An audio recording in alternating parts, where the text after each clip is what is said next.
नमस्कार और जय हिंद दोस्तों। आज हम लोग करने वाले हैं बिहार बोर्ड के मेंस ऑब्जेक्टिव। और आइए चलिए बिना समय गंवाए हुए हम आप अपना क्षमता का आकलन कर सकते हैं ऑब्जेक्टिव लगा के। 40 प्लस ऑब्जेक्टिव होंगे साइंस का, जिसमें बायोलॉजी, फिजिक्स, बायोलॉजी और केमिस्ट्री तीनों का क्वेश्चन होगा। तो चलिए बिना समय व्यतीत करते हुए हम क्वेश्चन की तरफ बढ़ते हैं, क्वेश्चन बनाते हैं। तो पहला क्वेश्चन इसके बोल रहा है कि मोटरगाड़ी के चालक के सामने जो लगता है वो दर्पण कौन सा होता है। तो हम सभी को मालूम है भाई कि जो गाड़ी रहते हैं उनमें जो दर्पण का प्रयोग किया जाता है, उत्तल दर्पण का प्रयोग किया जाता है। तो आप सभी को पता होगा। दूसरा क्वेश्चन है निर्गत किरण एवं अभिलंब के बीच कोण कहते हैं। जैसे अगर कहा जाए कि कह रहा है कि निर्गत किरण और अभिलंब के बीच को कोण को कहा जाता है, तो कौन कोण कहा जाता है? निर्गत कोण कहा जाता है। ठीक है, आपको दिखाने का अगर प्रयास करूं तो आप ध्यान से यहीं पे देख सकते हैं कि यहाँ से जो तो किरण आ रही है तो आपतित किरण है, और यहाँ पे एक नॉर्मल डाल दिया गया अभिलंब, और फिर जो ये लाइट आती है, ये लाइट यहाँ तक, यहाँ से फिर यहाँ से जो ये लाइट जाती है, तो यानी कि जो कांच के स्लैब से जो लाइट नॉर्मल से निकल के जो फिर दूसरे माध्यम में यहाँ पे प्रवेश कर रही है, यही लाइट क्या कहलाती है? हमारी निर्गत लाइट है, निर्गत किरण कहलाता है। और इसी निर्गत किरण और ये जो अभिलंब देख रहे हैं, इनके बीच जो कोण बनता है, यहाँ पे मान लो ठीठा बन रहा है कि नहीं, तो यहाँ पे ठीठा कोण बनता है, तो इसी कोण को क्या नाम दे दिया गया? निर्गत कोण नाम दे दिया गया। तो नीचे परिभाषा भी लिख दिया, आप लोग देख सकते हैं। तो हम लोग का नेक्स्ट क्वेश्चन है, बोल रहा है नेक्स्ट क्वेश्चन हम लोग का बोल रहा है कि किसी जैसे कि आप लोग देख सकते हैं कि किसी बिंब का अवतल दर्पण द्वारा बना प्रतिबिंब आभासी, सीधा, ठीक है, और बिंब से बड़ा पाया गया है, तो वस्तु की स्थिति कहाँ होनी चाहिए?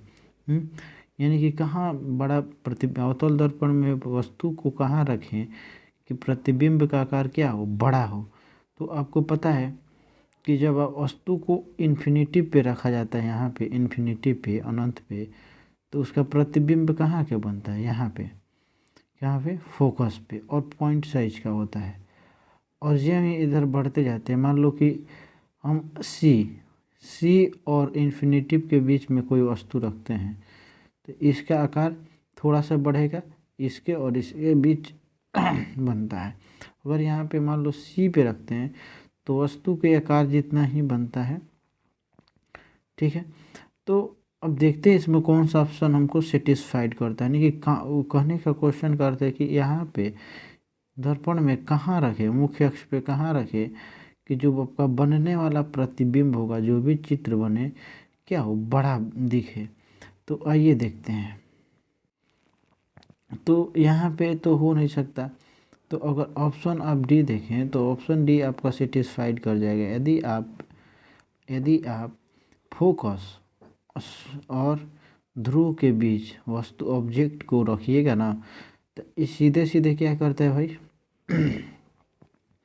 सीधे सीधे आपको जो बनेगा, आपका फोटो बड़ा बनेगा, और आपको यहाँ पे अगर सी है, यहाँ पे सी है, तो इधर बनेगा, ठीक है, और बहुत बड़ा बनेगा। तो इसका ऑप्शन उत्तर क्या हो जाएगा?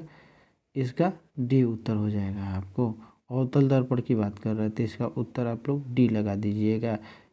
ठीक है, चलो नेक्स्ट क्वेश्चन पढ़ते हैं।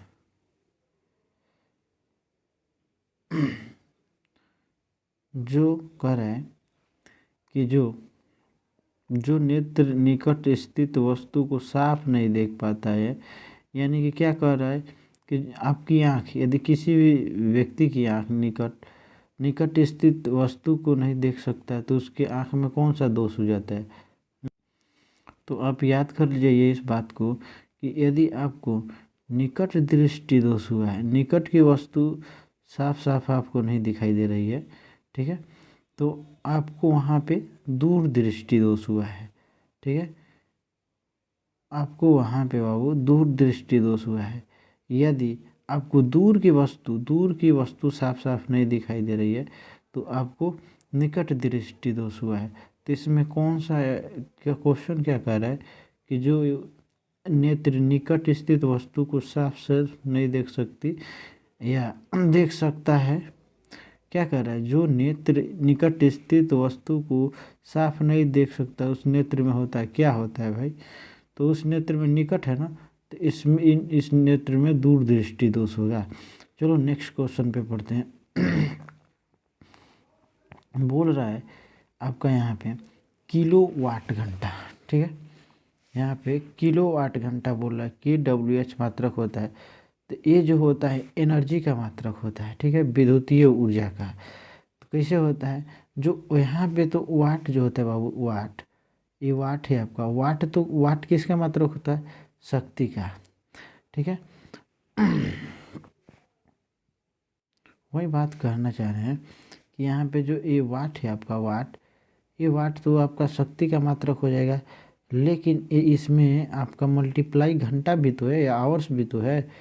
तो यही सारी बातें हैं बाबू कि किलो वाट यानी कि वाट, किलो वाट, अगर किलो वाट की बात करें तो किलो वाट, तो किलो वाट तो पावर का मात्रक होता है, पावर मतलब शक्ति का, और एच मतलब यानी कि ई, एनर्जी, तो सॉरी ई मतलब एच मतलब घंटा हो रहा है, यानी टी समय, तो पी इंटू टी किसका फॉर्मूला हो जाता है, एनर्जी का, एनर्जी मतलब विद्युतीय ऊर्जा का आपको पढ़ना है।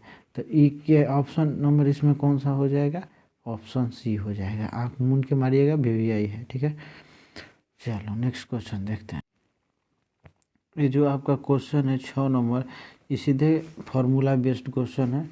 जैसे कह रहा है कि वोल्ट होता है कि कहलाता है, क्या कहलाता है भाई, तो वोल्ट का आपका फार्मूला होता है V बराबर W/Q, यानी कि इकाई आवेश को किसी अनंत बिंदु से किसी बिंदु तक लाने में किए गए कार्य को क्या कहते हैं, विभव कहते हैं, ठीक है। तो यहाँ इसका अगर ऐसा ही मात्रक लिखना चाहिएगा इस फार्मूला के अकॉर्डिंग, इस फार्मूला का, तो ये क्या हो जाएगा, W है, तो W है तो आपका जूल हो जाएगा मात्रक में, और बट्टा में चार्ज है तो चार्ज का मात्रा क्या होता है, कूलम होता है, तो जूल पर कूलम। चलो नेक्स्ट क्वेश्चन पढ़ते हैं। तो चलिए इस क्वेश्चन को देखते हैं। जो 7 नंबर आपका क्वेश्चन है थोड़ा सा थ्योरेटिकल है, तो इसमें कोई बड़ा वैसा कोई बात नहीं। तो कह रहे 100 वाट का बल्ब है, यानी कि आपका पावर कितने दे दिया है, 100 वाट, और कह रहा है कि वोल्टेज पोटेंशियल कितने दे दिया, 250, और जोड़ा जाता है विद्युत यानी कि कोई स्विच में जोड़ा जाता है, तो प्रवाहित यानी कि आपको आई का मान निकालना है। तो क्या क्या वो ऐसा रिलेशन होता है क्या, कोई ऐसा रिलेशन होता है जिसमें वाट और वोल्टेज में जहाँ से आई निकल जाए, एकदम बिल्कुल होता है। एक रिलेशन हम लोग पढ़े होंगे P बराबर VI, आप लोग नहीं पढ़े होंगे तो इस बात को नोट कर लीजिएगा, ठीक है।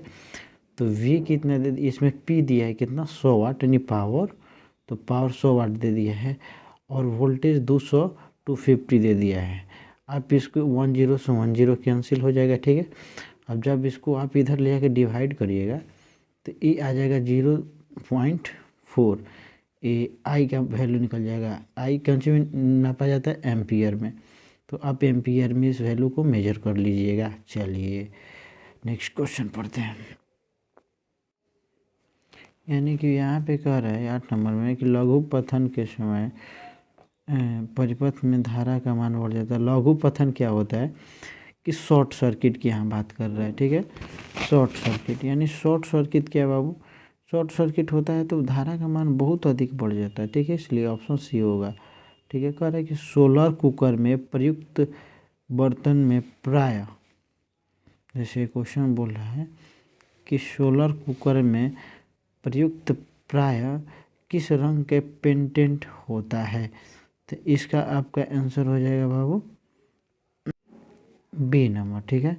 क्योंकि सोलर कुकर में अब जो बनाया जाता है, जो भी सोलर कुकर बनाए जाते हैं, इस बात का ध्यान रखा जाता है कि वो जो अधिक से अधिक मात्रा में क्या करे, सूर्य की प्रकाश को अवशोषित करे।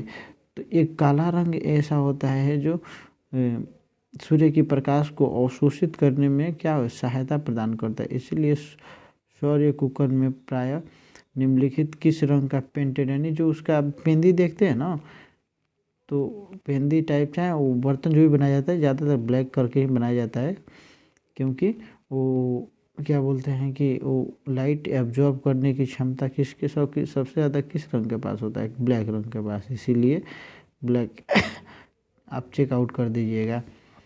चलो नेक्स्ट क्वेश्चन है जो आपको बोल रहा है कि निम्नलिखित में किस पदार्थ का उपयोग सौर सेल बनाने के लिए किया जाता है। ठीक है, तो आपका इसका आंसर हो जाएगा सिलिकॉन। ठीक है, चलो आगे। घरेलू उपयोग में होने वाली विद्युत की आपूर्ति होती है, जो आपके घरों में बिजली आती है उसका आपूर्ति होता है कितना वोल्टेज पे। ठीक है, उसी को हमको बता देना है।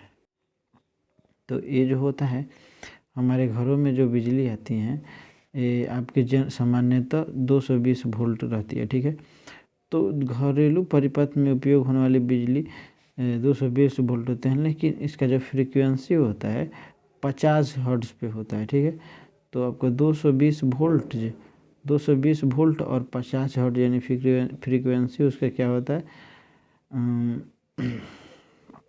50 हर्ट्ज। तो ऑप्शन नंबर सी हो जाएगा। 12 बोल रहा है, 12 नंबर क्वेश्चन बोल रहा है कि 100 वाट और 220 वोल्ट की विद्युत प्रतिरोध क्या होगा। ठीक है, यानी कि क्वेश्चन में बोल दिया कि किसी बल्ब का शक्ति 100 वाट है, वोल्टेज पोटेंशियल डिफरेंस 220 है, विद्युत बल्ब के तंतु का प्रतिरोध क्या होगा, उसको हमको बना देना है। चलो ये जो क्वेश्चन होगा 12 नंबर आपका, तो आपका एक फॉर्मूला होता है इसके लिए। कह रहा है कि जिसका वाट कितना है भाई 100 वाट है, वोल्टेज कितना है आपका 220 वोल्टेज है, तो कह रहा है कि जो उसका तंतु गर्म होगा ना, तो यानी प्रतिरोध कितना उत्पन्न करेगा, उसी को हमको क्या करना है निकाल लेना है। चलो इसके लिए आप एक रिलेशन निकाल लीजिए पावर में V²/R। ठीक है, ये रिलेशन होता है। यदि V² करिएगा आप यहाँ पे, तो आपको हम बता देते हैं जैसे पावर P बराबर V²/R। अब यहाँ पे आप 220 वोल्टेज दिया है, फिर एक बार और 220 करिएगा और बट्टा क्या करिएगा R। तो R तो है नहीं क्या, क्योंकि R ही हमको निकालना है, तो इसके जगह पे क्या करेंगे इंटरचेंज कर देंगे। इंटरचेंज यानी पावर हमको मालूम है, तो पावर कितना दिया है 100 दिया है, 100 दिया है, तो डबल जीरो से एक जीरो ही कट गया, एक जीरो ही कट गया, और 22 में गुणा होगा तो 484 आपका क्या आ जाएगा आंसर आ जाएगा। तो उम्मीद करते हैं आप लोग को वीडियो पसंद आ रहा होगा। वीडियो पसंद आ रहा होगा तो आप लोग वीडियो को लाइक और चैनल को सब्सक्राइब, और किस टॉपिक पे आप चाहते हैं वीडियो कमेंट करके हमें बता सकते हैं। तो चलिए आगे बढ़ते हैं। कह रहा है कि विद्युत का सर्वोत्तम सुचालक होता है। ठीक है, तो वैसे तो सबसे अधिक यहाँ पे सिल्वर होता है, तो सिल्वर नहीं दिया है, फिर भी दूसरा अच्छा Hg दिया है, Hg। ठीक है, अर्जेंटम यहाँ पे दिया है, माफ़ करिएगा हमको लगा कि नहीं दिया है, तो यहाँ पे दिया है। तो सबसे अच्छा जो होता है सिल्वर होता है। तो नेक्स्ट पढ़ते हैं क्वेश्चन। रासायनिक अभिक्रियाओं को व्यक्त किया जाता है, तो रासायनिक अभिक्रिया को कैसे व्यक्त किया जाता है भाई, इसमें 4 ऑप्शन दिया गया है। संकेतों के रूप में क्या, अणुओं के सूत्र के रूप में क्या, समीकरणों द्वारा, सरल सूत्रों के द्वारा। तो आपको इसमें से जो उचित आंसर होगा तो उसको चेकआउट करते हैं। चलिए, तो हम कैसे सूचित करते हैं जी, अधिकांश तो समीकरणों से न सूचित करते हैं रासायनिक अभिक्रिया को, समीकरण हो जाएगा इनसे। अब कह रहा है नीला थोथा यानी तूतिया का सूत्र क्या होता है, कुछ नहीं होता है, इजी बात है। आपको इसमें से 4 को ऑप्शन दे दिया, एक नीला थोथा को आपको क्या कर देना है सूत्र लिख देना है। तो चलो हम बताते हैं इसका। देखो नीला थोथा कुछ नहीं होता है, CuSO4 होता है, CuSO4 और 4 गो जल के 4 H2O, ऐसे याद कर लीजिए, CuSO4 और 4 जल, 4 जल यानी कि CuSO4 4 जल, बस ऐसे ही याद कर लीजिए, याद हो जाएगा। चलो इसका आंसर क्या हो जाएगा ऑप्शन सी। चलो अब कह रहा है कि कोई विलयन 1 बिलियन, कह रहा है कि 1 बिलियन लाल लिटमस पत्र को नीला कर देता है तो उसका pH मान होगा। यानी कि इसके लिए एक तरीका बताते हैं, ट्रिक बताते हैं, अनिल याद कर जाइए, अनिल। ठीक है, यानी कि यहाँ से ट्रिक निकल के आता है, ये जो अम्ल होता है, अम्ल नीला लिटमस पत्र को लाल कर देता है, यानी कि अम्ल नीला लिटमस पत्र को लाल कर देता है। तो चलो, तो यहाँ पे क्या कर रहा है, लाल लिटमस, यानी हम क्या ट्रिक बताए थे, अनिल, अनिल बताए थे ना। अब यानी लाल लिटमस पत्र को नीला कर दे, यानी कि पीछे चलिएगा, लाल लिटमस पत्र को नीला कौन कर देता है, यानी कि अगर ऐसे चलिएगा तो अम्ल के लिए अनिल बोलिएगा। ठीक है, अम्ल के लिए आप लोग अनिल बोलिएगा, वही अगर आप यहाँ पे क्षार के लिए बात कर दिया जाए तो उल्टा पढ़ दीजिएगा। तो लाल लिटमस पत्र को नीला कौन कर देता है, क्षार कर देता है, एक उल्टा पढ़ रहे हैं। तो लाल लिटमस क्षार, तो क्षार का मात्रा क्या होगा भाई, तो पढ़ाए थे पीएच स्केल पे, तो पीएच स्केल पे क्या हो जाएगा आपका, ऑप्शन क्या हो जाएगा, डी सही हो जाएगा। चलो अगला क्वेश्चन पढ़ते हैं। 17 का आपको लिटमस, ठीक है, लिटमस विलियन वैंगरिंग रंजक होता है जो निम्नलिखित किसे कहा जाता है, तो ये जो होता है ना, लाइकेन को कहा जाता है। ठीक है, नेक्स्ट क्वेश्चन पढ़ते हैं। स्टेनलेस स्टील मिश्र धातु है, क्या है भाई, स्टेनलेस, जिसमें स्टेन के यानी खड़ा रहने में स्टील मिश्र धातु है। तो आगे देखते हैं, तो देखो स्टेनलेस मिश्र धातु जो होता है आपका 18 का ये ही हो जाएगा। ठीक है, तो आप इसमें कंफ्यूज मत करिएगा, स्टेनलेस में क्या आ जाएगा, ये आ जाएगा। तो चलो नेक्स्ट क्वेश्चन पढ़ते हैं। अब कह रहे हैं, यहाँ पे बोल रहा है, ठीक है, कह रहा है कि आपको यहाँ पे एक सरल सूक्ष्मदर्शी में किसका उपयोग होता है। ठीक है, तो आपको बताना है कि इससे जो कोई सूक्ष्मदर्शी है उसमें किसका उपयोग होता है। अच्छा माफ़ करिएगा, दूसरा पीडीएफ खुल गया। ठीक है, कोई बात नहीं, इस पीडीएफ हम करेंगे, फिलहाल जो अभी कर रहे हैं उसको फाइनल करते हैं। ठीक है, तो यहाँ पे मेरा वाला पीडीएफ खुल रहा है। चलो भाई, तो इसमें कह रहा है कि निम्नलिखित में से कौन से अधातु है। तो इसके लिए सिंपल बताए थे कि जिसके बाहरी कक्ष में 4 इलेक्ट्रॉन है, तो यहाँ पे कार्बन क्या हो जाएगा, कार्बन आपका अधातु हो जाएगा। चलो आते हैं, अब कह रहा है निम्नलिखित में से कौन सा उप धातु है। ठीक है, तो आपको इसको भी चेक आउट कर देना है। तो देखो यहाँ पे जो आपका आंसर होगा, निम्नलिखित में से कौन सा उप धातु है, तो Sb सोडियम। ठीक है, तो आप इसको याद कर जाइएगा। अब कह रहा है कि कार्बोनिल ग्रुप कहलाता है, तो क्या कहलाता है, प्रतिकारक कौन है इसमें से, आपको 21 का आपको ऑप्शन चूज करके क्या कर देना, लिख देना। तो CHO जो होता है कार्बोनिल ग्रुप कहलाता है। चलो नेक्स्ट क्वेश्चन पे पढ़ते हैं, इनमें से कौन सा कह रहा है, तो चलो 22 का अगर आंसर देखें तो ये क्या हो जाएगा बाबू, सी हो जाएगा। इनमें से जो है ना युग्म समायवी, तो C2H5OH और CH3OCH3। ठीक है, तो आप इसको याद ही कर जाइएगा। चलो आते हैं, तो यहाँ पे जो बोल रहा है CnH2n+2, तो किसका सूत्र है भाई, तो अल्केन का।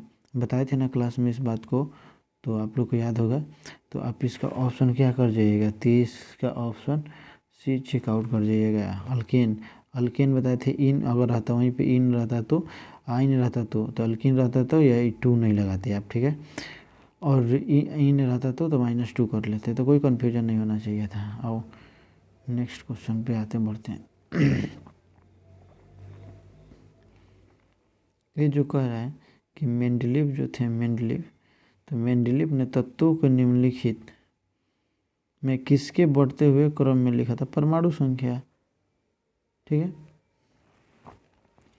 मेंडलीव के जो परमाणु संख्या थे वो किस पे निर्भर थे, माफ़ करिएगा, ये आधुनिक आवर्त सारणी की नहीं बात कर रहा। ठीक है, ये मेंडलीव की बात कर रहा है। तो मेंडलीव का जो आवर्त सारणी था वो किस पे था भाई, परमाणु द्रव्यमान पे। ठीक है, तो आप इस परमाणु द्रव्यमान को क्या कर जाइएगा, चेकआउट कर जाइएगा, ऑप्शन बी। ठीक है, नेक्स्ट क्वेश्चन पढ़ते हैं। देखो इस क्वेश्चन में जैसे बोल रहा है लिथियम, बेरिलियम, बोरान और सोडियम को बैठी आयनन ऊर्जा के क्रम में व्यवस्थित करें। यानी कि आयनन ऊर्जा का अर्थ होता है ना कि कौन कितना ज़बरदस्त बॉन्डिंग बनाने वाला है। तो देखो ये ऑप्शन ए हो जाएगा। ठीक है, चलो नेक्स्ट क्वेश्चन पढ़ते हैं। अब तक कितने तत्वों को पता लगा चुका है। तो पीरियोडिक टेबल में आप हम कितने देखते हैं भाई, जैसे मान लो 26 में पूछा गया, 26 नंबर क्वेश्चन में कि अब तक कितने तत्वों का पता लगाया जा चुका है। तो कितने तत्व हैं भाई, 100, आप 18 लगाइए ना, चेकआउट करिए। बहुत जगह 114 भी दिया जाता है, लेकिन 118 को खोज दिया गया है, तब है ना हम, तब है ना उसका प्रेडिक्टेबल बना है भाई, हैं। तो चलो 118 आप चेकआउट करिएगा। चलो अब द्विविखंडन होता है, बायोलॉजी का कुछ क्वेश्चन आने लगा आपको, किस में होता है भाई द्विविखंडन। द्विविखंडन यानी कि किसी उसका क्या हो, अमीबा में होता है। बताए तो थे कि अमीबा में एक ऐसा होता है कि इसी का उभार क्या होता है, बाद में फैल के क्या हो जाता है, यहाँ से ये टूट जाता है और दो यही क्या बन जाता है, दो एगो दूगो में बदल जाता है धीरे धीरे। तो इस बात में कोई कौन ये प्रक्रिया किस में होता है, अमीबा में। तो अमीबा वाला को चेकआउट कर दीजिएगा। अब बोल रहा है कि मानव हृदय का औसतन प्रकोष्ठन दाब होता है तो 120 mmHg। तो ऑप्शन नंबर 8 चेकआउट कर दीजिएगा। अब कह रहा है मनुष्य का हृदय प्रति मिनट धड़कता है तो 72 बार धड़कता है। ठीक है, चलो ऑप्शन बी चेकआउट कर दीजिएगा। अब कह रहा है प्रतिवर्ती चाप कहाँ है। ठीक है, तो आपको इसको चेकआउट कर जाना है। ठीक है, तो आपको यहाँ पे प्रतिवर्ती चाप जो होता है बाबू आपके पीठ के गर्दन के जस्ट नीचे, आपको पीठ के ऊपर वो मेरुरज्जु में होता है। अब कह रहा है कि कवक में पोषण कौन सी विधि द्वारा होती है। ठीक है, तो कवक में जो पोषण होता है ना, मृत जीवी द्वारा होता है। ठीक है, कवक में जो आपका पोषण होता है, आपका जो एक तो मृत जीवी विधि द्वारा उसका कवक में भोजन होता है। अंडाणु निषेचित होता है, यानी निषेचित कहाँ होता है भाई, 32 नंबर जो क्वेश्चन पूछ रहा है कि अंडाणु कहाँ निषेचित होता है। तो आपका अंडाणु जो होता है निषेचित होता है आपका कहाँ गया, फिलोपियन नलिका में। फिलोपियन ट्यूब भी इंग्लिश में बोला जाता है, फिलोपियन नलिका में। ठीक है, तो अंडाणु वहीं पे निषेचित होता है। चलो आगे कहते हैं। अलैंगिक जनन मुकुलन विधि द्वारा होता है। किसमें अलैंगिक जनन मुकुलन विधि द्वारा होता है जी, अलैंगिक जनन किसे कहते हैं। तो अलैंगिक जनन उसमें कहते हैं जिसको जनन के लिए नर एवं मादा की आवश्यकता नहीं पड़े, यानी बाइसेक्सुअल न हो। तो चलो अलैंगिक जनन किस में होता है, तो वही हमको चेकआउट कर देना है। तो ऑप्शन ए में है, ऑप्शन ए में है अमीबा, ऑप्शन बी में है ईस्ट, ऑप्शन सी में स्पाइरोगाइरा और ब्रायोफिलम। ठीक है, तो ऑप्शन आपका इसका बी हो जाएगा बाबू कि अलैंगिक जनन मुकुलन विधि के द्वारा होता है। किस में, हाँ तो ईस्ट में। ठीक है, शुक्राणु बनता है, कहाँ बनता है शुक्राणु, शुक्राणु एक के पुरुष हार्मोन होता है। तो आपको शुक्राणु अंडाशय में बनता है, अंडाशय में, अंडाशय, सॉरी माफ़ करना, हम अंडाशय मतलब कि अंडाशय नहीं कह सकते हम, वृषण में जो जिसको टेस्टिस बोला जाता है ना, टेस्टिस मनुष्य के जस्ट पेनिस के नीचे रहता है। तो केवल पुरुषों में पाया जाता है। तो कहाँ पाया जाता है, तो इसका ऑप्शन क्या होगा, शुक्राणु बनता है टेस्टिस में, अंडोस बोला जाता है शायद। ठीक है, हम अंडाणु बोल दिए, माफ़ करना। चलो नेक्स्ट क्वेश्चन पढ़ते हैं। अरे मेंडल ने अपने प्रयोग के बगीचे में उगाए जाने वाले कौन से पौधे का चयन किया था भैया, किसका किया था। तो उन्होंने किया था भैया मटर का। तो बिना कुछ पढ़े हुए ठीक चेकआउट कर जाएंगे क्योंकि समय कम है और पढ़ना बहुत ज़्यादा है। चलो अब कह रहा है कि निम्नलिखित में से कौन सा वायु ईंधन गैस का स्रोत नहीं है। तो क्या क्या लग रहा है आपको, तो बायो गैस ईंधन का स्रोत नहीं है, यानी कि आपको तो क्या लकड़ी हो जाएगा। ठीक है, और गोबर गैस ये भी हो जाएगा, कोयला भी हो जाएगा, लेकिन नाभिक ऊर्जा जो है ना बायोगैस नहीं कहा जा सकता इसको। चलो कर है वन संरक्षण के उपाय, क्या उपाय है, नए वृक्षारोपण के द्वारा वनों की कटाई पर रोक, जनसंख्या पर वृद्धि। हाँ भैया, इसमें से सभी करिएगा तो ये वनों के संरक्षण पे उपाय, क्योंकि वृक्षारोपण भी आवश्यक है, वनों की कटाई पर रोक भी आवश्यक है, और हम जनसंख्या पर सबका जड़ फंसा तो ये है। ठीक है, तो चलो सब कोई मज़े लेके पढ़ रहा है कि नहीं भाई। अनोखी अंगिरा, सुप्रिया, नेहा और प्रेम, परवीन, अमरदीप, प्रियांशु और खिलेश, सभी कोई क्लास वाले। अगर आप लोग वीडियो यार पसंद आ रहा होगा तो अपने दोस्त से कहकर थोड़ा सा सब्सक्राइब करवा देना सब यार। ठीक है, चलो। और फिर जो भी ऑफलाइन स्टूडेंट है, तुम लोगों को कैसा लगता है, क्या चाहता क्या हमसे, कमेंट करते रहो और बता देना। ठीक है, और पढ़ाई आप लोगों का कैसे चल रहा है, देखो पढ़ाई ज़बरदस्त चलना चाहिए। ठीक है, चलो कोई बात नहीं। अब बिना बातचीत किए हुए आप लोग से प्रॉमिस किए थे कि टेस्ट सेट कराएंगे, तो आइए अब इसमें जो नेक्स्ट क्वेश्चन है 38 नंबर का आपका क्वेश्चन है। तो 38 नंबर, ओजोन परत के अवक्षय के लिए मुख्य रूप से कौन सा जिम्मेदार है। यानी कि जो अभी आपका ओजोन परत है ना बाबू, जो हमको सूर्य से कौन सी किरण आने से रोकता है भाई। सूर्य से बहुत सारा हार्मफुल लाइट आता है। ठीक है, तो हार्मफुल लाइट आता है ना, तो वो क्या करता है, ओजोन परत हमको क्या करता है, एक लेयर प्रदान करता है। ठीक है, एक लेयर हमको देता है, एक लेयर जैसे मान लो यहाँ पे एक लेयर लग गया और लेयर प्रदान करवाता है, और वहाँ से वो हानिकारक लाइट हमारे शरीर में नहीं आती है। तो ये जो क्लोरोफ्लोरोकार्बन एक आया है ना बाबू, क्लोरोफ्लोरोकार्बन CFC, ये क्या कर रहा है, इसको छेद कर रहा है, इसको इससे क्या हो रहा है, वो नष्ट हो जा रहा है, लेयर कम पड़ जा रहा है। और लेयर जो ही कम पड़ेगा तो क्या होगा, हम लोग के लिए हानिकारक है। तो ओजोन परत को कौन छेद कर रहा है, यही CFC। अब कह रहा है कि अफ्रीकी मानव में सबसे निकट संबंध होता है। अफ्रीकी मानव का सबसे निकटतम संबंध क्या है, तो 39 का आपका जो क्वेश्चन है भाई, तो ये देखो चिंपैंजी जैसे दिखते हैं। ठीक है, तो आप मार देना वहाँ पे चिंपैंजी। अब कह रहा है कि मनुष्यों में दांत, सॉरी माफ़ करना यार, क्या पढ़ दे रहे हैं। मनुष्य में सांस लेने और छोड़ने की क्रिया को क्या कहा जाता है। तो मनुष्य में सांस लेने और छोड़ने की क्रिया क्या कहेंगे भाई। देखो श्वसन तो कहाँ ही जाएगा, श्वसन मतलब कि ऊर्जा का उत्पादन, यहाँ लेने और छोड़ने की बात करें तो श्वास। ठीक है, चलो ये आप इसको चेकआउट कर देना भी, और इसको ये भी कर सकता है, कोई दिक्कत नहीं है। ठीक है, लेकिन अधिकांशतः यही आपको सही रहेगा। तो चलो 40 क्वेश्चन हो गया, इससे अपना क्षमता का आकलन कर लिए होगे। तो कैसा लगा यार, थोड़ा कमेंट करके बताना सब। ठीक है, कोई दिक्कत है तो हमको कर सकता है, बाकी सब कैसा चल रहा है तुम लोग का पढ़ाई, कमेंट करके बताना। और कितने स्कोर किए हो, 40 को क्वेश्चन था 40 को, तो 40 क्वेश्चन में आपने किसका आपका कितना सही हुआ, वहाँ पे कमेंट करके बता देना है कि सर मेरा इतना सही हुआ।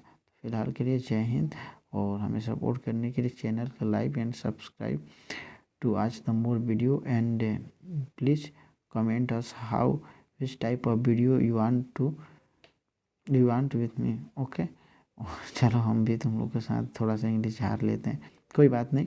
चलो बाबू, फिर मिलेंगे नेक्स्ट वीडियो में, फिलहाल के लिए बाय बाय।